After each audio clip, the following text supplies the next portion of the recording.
Bond market উন্নয়নে সামষ্টিক অর্থনীতিকে শক্তিশালী করতে হবে। একই সাথে মূল্যস্ফীতি এবং সুদের হার কমিয়ে আনা দরকার।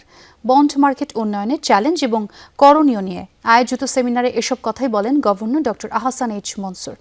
গ্রাহকের আস্থা অর্জন জরুরি বলেও মনে করেন তিনি।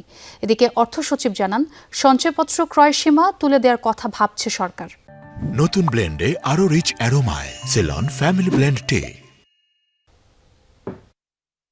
বন্ড এক ধরনের ঋণপত্র, যার মাধ্যমে অর্থ সংগ্রহ করে থাকে সরকার এবং কর্পোরেট প্রতিষ্ঠান। বিশ্বের অন্য দেশগুলোতে বন্ড এবং পুঁজিবাজার দীর্ঘমেয়াদী অর্থায়নের মূল উৎস হলেও এক্ষেত্রে অনেকটাই পিছিয়ে বাংলাদেশ। ব্যাংক ঋণই এখানকার উদ্যোক্তাদের মূল ভরসা।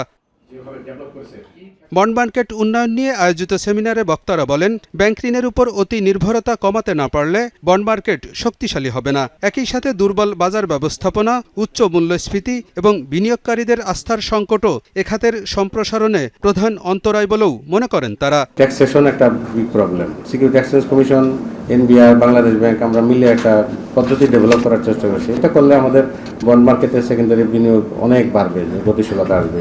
প্রায় অলমোস্ট 40%-এর কাছাকাছি এনপিএল হয়ে গেছে। এটা টেনার মিসম্যাচ একটা বড় কারণ।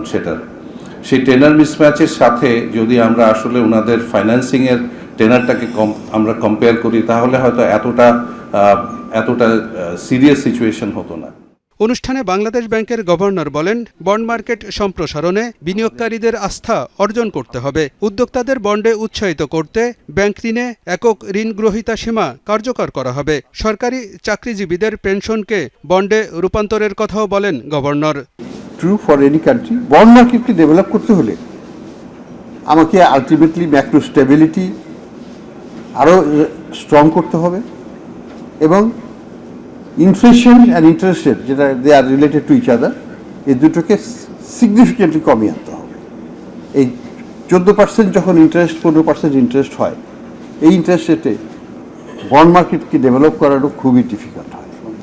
আমার ইন্টারেস্ট রেটটা যদি সিঙ্গেল ডিজিটে নেমে আসে, আমার বন্ড মার্কেট ডেভেলপমেন্ট করাটা খুব সহজ হয়। সেকেন্ডারি মার্কেটের মাধ্যমে সঞ্চয়পত্রকে লেনদেনযোগ্য করা হলে বন্ড মার্কেট সম্প্রসারিত হবে বলেও জানান বাংলাদেশ ব্যাংকের গভর্নর। খুবই লিকুইড একটা জিনিস, আমি যে কোনো সময় বিক্রি করে দিতে পারি, যে কোনো সময় কিনতে পারি। আলমগীর হোসেন, যমুনা নিউজ, ঢাকা।